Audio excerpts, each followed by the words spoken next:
a street in Matamoros, Tamaulipas, on the Mexican side of the border with Texas. November 1999. Two men sit in a vehicle, trying to move quietly through the city. They are not criminals.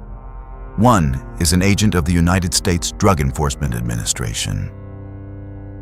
The other is an agent of the Federal Bureau of Investigation. They are doing the dangerous, ordinary work of their jobs in one of the most dangerous trafficking cities in the hemisphere. And then, suddenly they are surrounded. A group of armed men blocks the vehicle.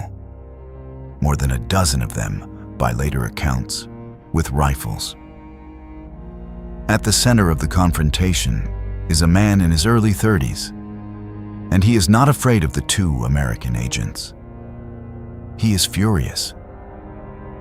According to the account that would later become part of his U.S. indictment, he made his intention plain. The agents were not going to leave.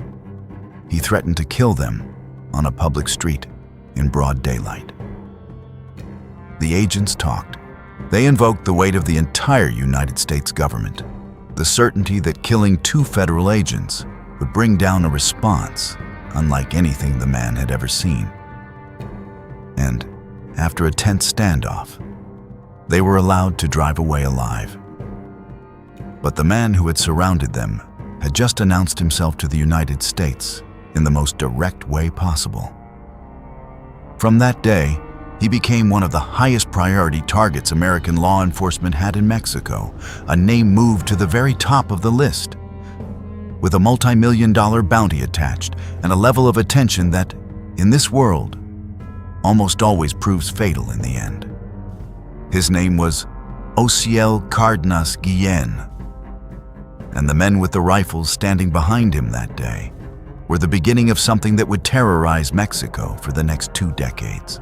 This is the story of the Gulf Cartel under the man they came to call El Mata Amigos, the friend killer.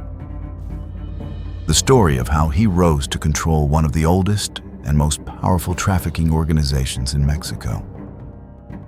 And above all, the story of the army he created to protect himself, an army of trained soldiers that would grow beyond his control, break away from him entirely, and become one of the most feared criminal organizations that the country had ever seen, Los Zetas.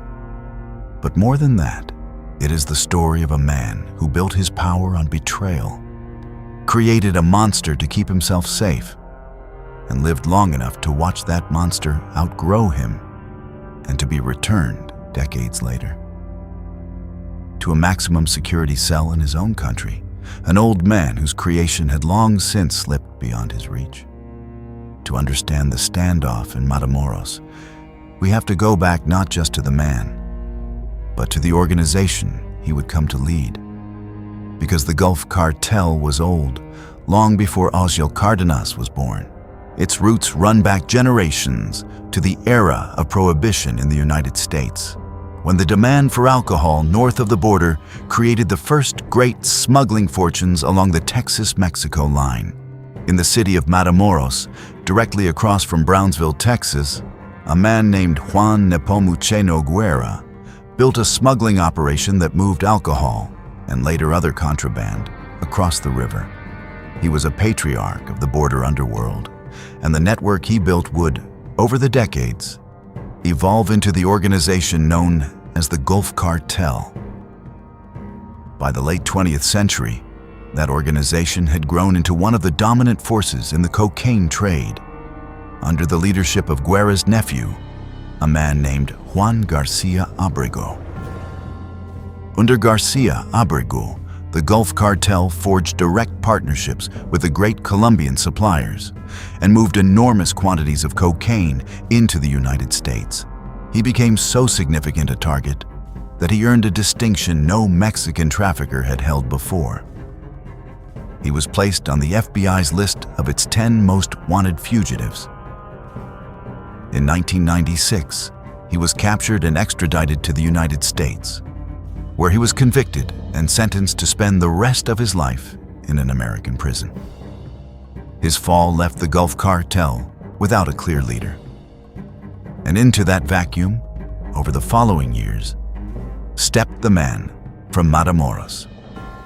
Osiel Cardenas Guillen was born in 1967. In Matamoros itself, a city defined by the border.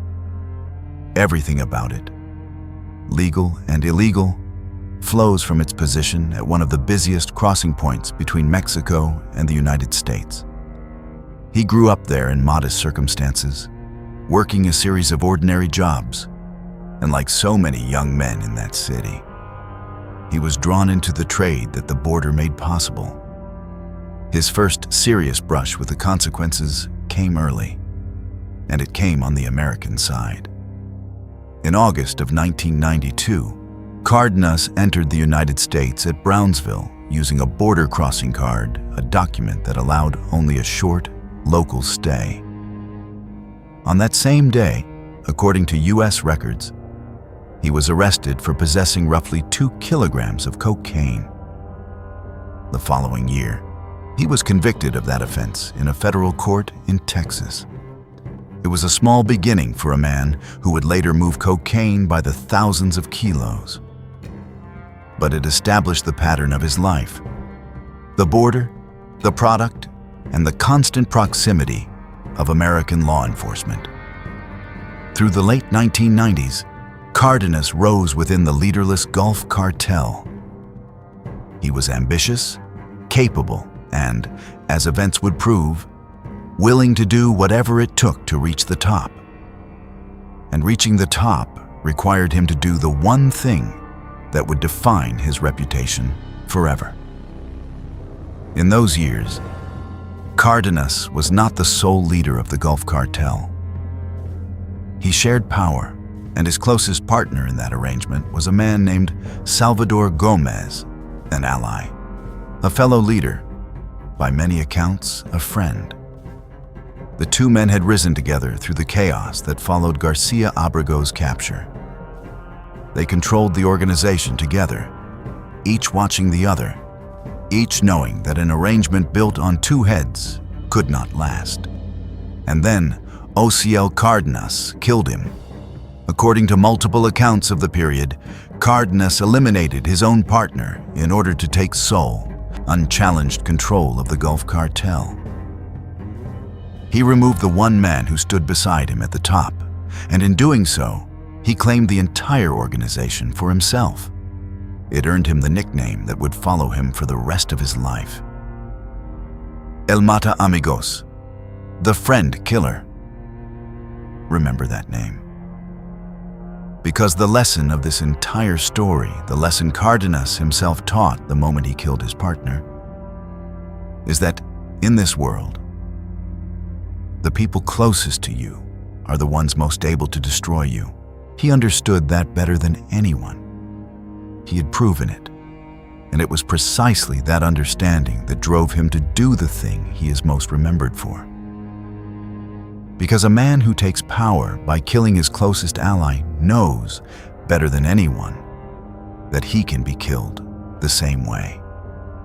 So Osiel Cardenas decided he would never be vulnerable to the people around him.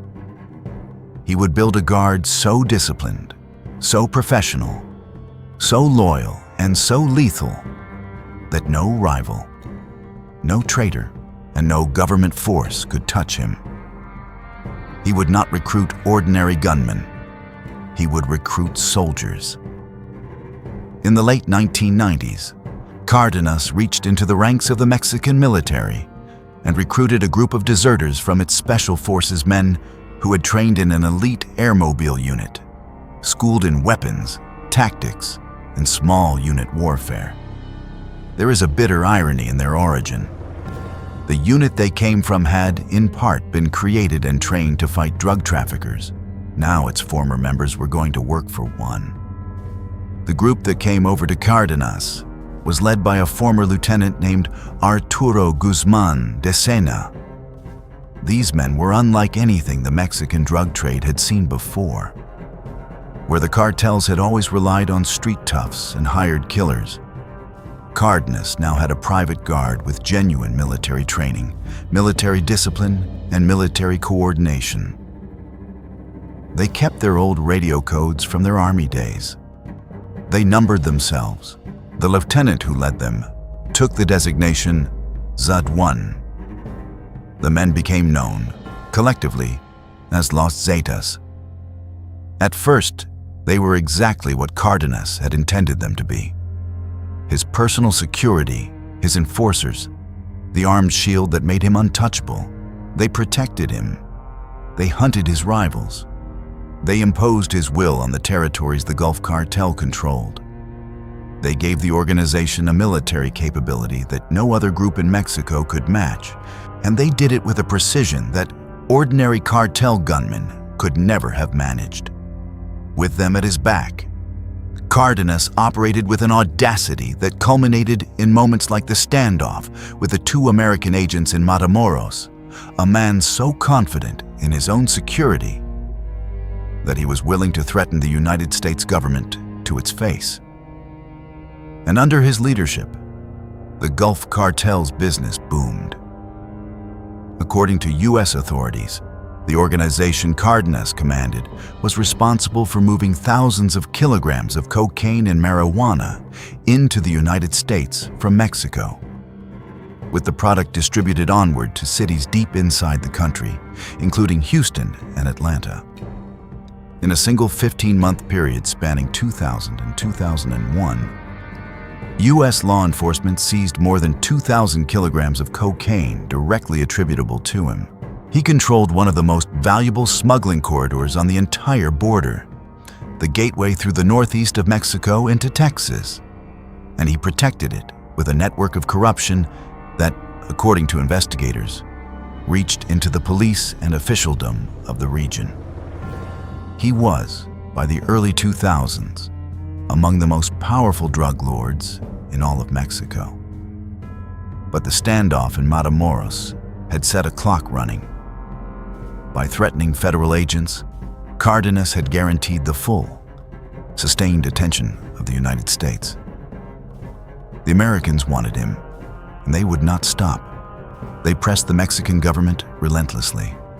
And in this world, sustained American pressure is, eventually, decisive.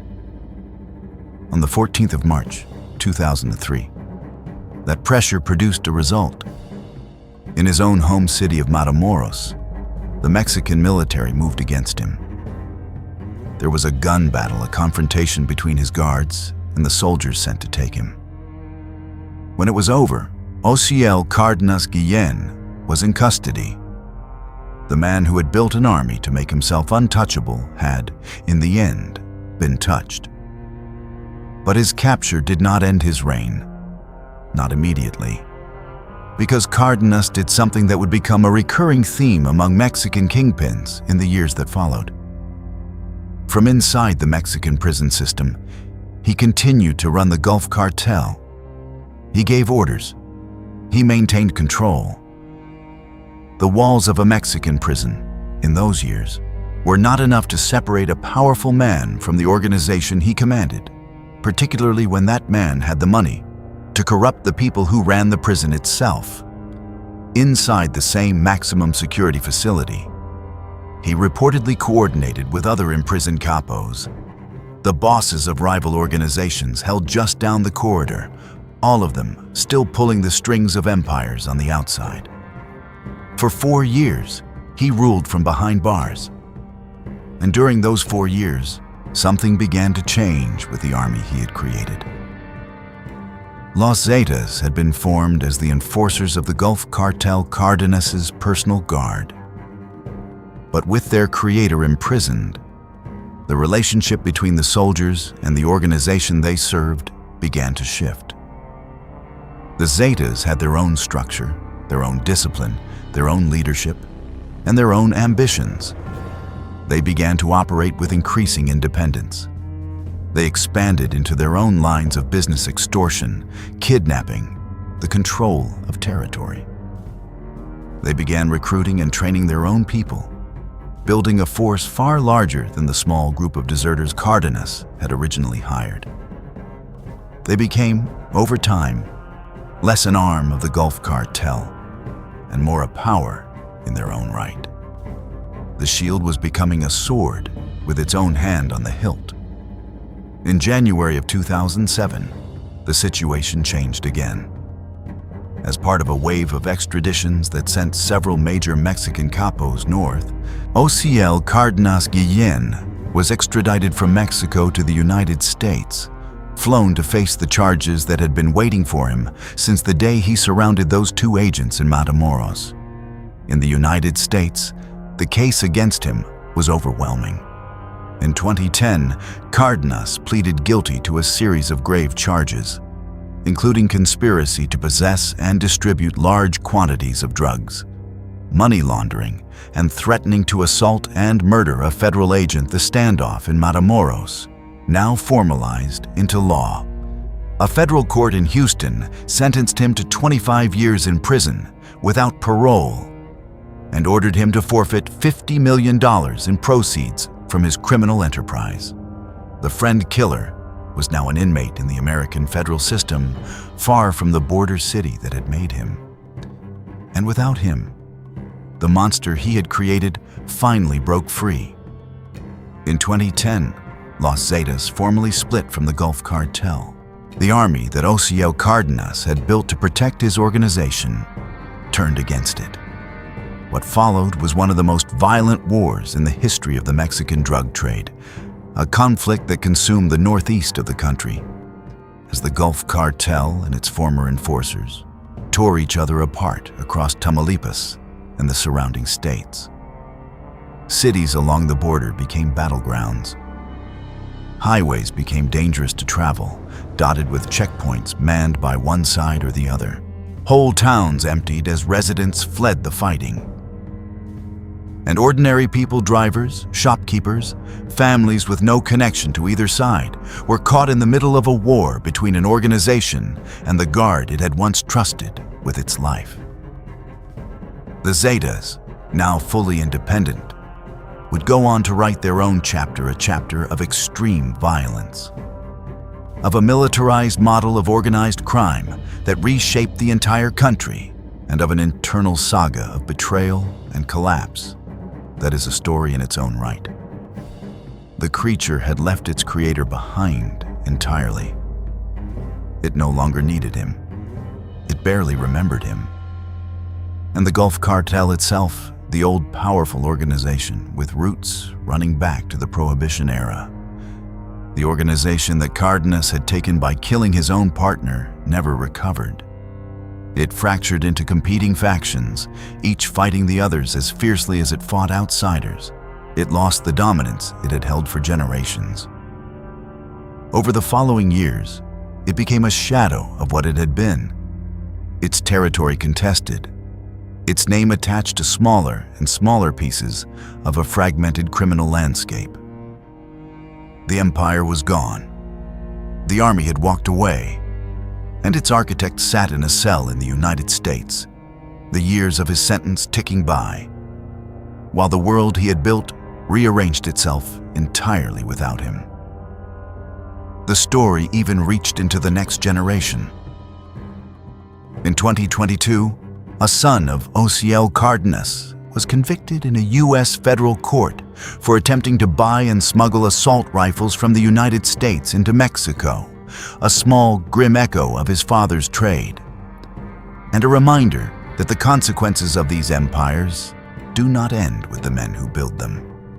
For more than a decade, that was where the larger story rested. Osiel Cardenas Guillen, the friend killer, the man who created Los Zetas, quietly serving out his time in an American prison, his name fading from the headlines that had once tracked his every move. And then, in 2024, he reappeared not as a kingpin, but as an old man. On the 30th of August, 2024, after serving roughly 14 years of his 25-year sentence, Osiel Cardenas Guillen was released from a federal prison in Indiana and handed over to U.S. immigration authorities. He was held in detention while the government determined what to do with him. The answer came in December. On the 16th of that month, U.S. immigration officers walked him across a border bridge at a port of entry and handed him over to Mexican law enforcement. Officials released photographs of the moment, and the images were striking, precisely because they contradicted everything his name had once meant. The man in the photographs was not a fearsome warlord. He was, in the words of one description, paunchy, balding, and bespectacled. An aging man in custody, escorted by officers in helmets and body armor across a bridge between two countries. The contrast was the whole story.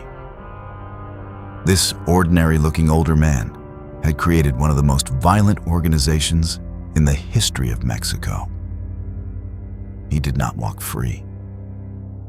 The moment he was handed over, Mexican authorities rearrested him. He was wanted in his own country on charges of homicide, organized crime, and money laundering. And he was taken to Mexico's top maximum security prison, near Mexico City, where, as of this telling, he remains. The wheel had come full circle. The man who had ruled the Gulf Cartel from a Mexican prison cell 2 decades earlier was, once again, in a Mexican prison cell, older, diminished, his empire long gone, his army scattered or hunted down, his name a piece of history rather than a present threat. And so we are left, as we so often are with these stories, with a set of questions that may never have clean answers. What did Osiel Cardenas know after his years inside the American system? That the United States found valuable enough to release him early? What remains of the fortune he built before his capture in 2003? The proceeds of thousands of kilos moved across the border he grew up beside? How does the man who created Los Zetas reflect now on what they became and on the war that destroyed the organization he had taken by killing his own friend? And what does it mean that the architect of the most militarized cartel in Mexican history ended not in a blaze of violence, but as an aging prisoner walked quietly across a bridge? Some of those answers may emerge in the years ahead, as the legal processes around him and the men he influenced continue. Others, as so often happens in the history of organized crime in Mexico, may never come at all. What is certain is this: Osiel Cardenas Guillen understood one thing more completely than almost anyone in the history of the Mexican drug trade: that the greatest danger to a powerful man comes from the people closest to him. He understood it because he had lived it. He had reached the top by killing the partner who stood beside him, and he had earned, forever, the name of the friend killer. That understanding drove him to build a guard unlike any the cartels had ever seen. An army of trained soldiers whose discipline and loyalty would make him untouchable. And for a time, it did exactly that. But the same lesson that made him build Los Zetas was the lesson Los Zetas would eventually teach him. The thing you create to keep yourself safe can become the thing you most need protection from. The army he assembled to guard against betrayal became, in the end, the greatest betrayal of all, outgrowing him, abandoning him, turning on the very organization he had built, and writing a history of violence that dwarfed his own. He killed a friend to take an empire. He built an army to keep it. And he lived long enough to lose both to watch. From a prison cell in another country, as the monster he had made walked off into a future that had no place for him in it. The friend killer is, today, an old man in a maximum security cell, in the same country where his story began. And the army he created changed Mexico forever. That is the next story. If this story showed you the hidden complexity behind the headlines, subscribe to Sleeping Crimes. Every week, we unravel the stories we need to understand, not to glorify crime, but to understand its real impact. Turn on notifications. We'll see you at the next crime.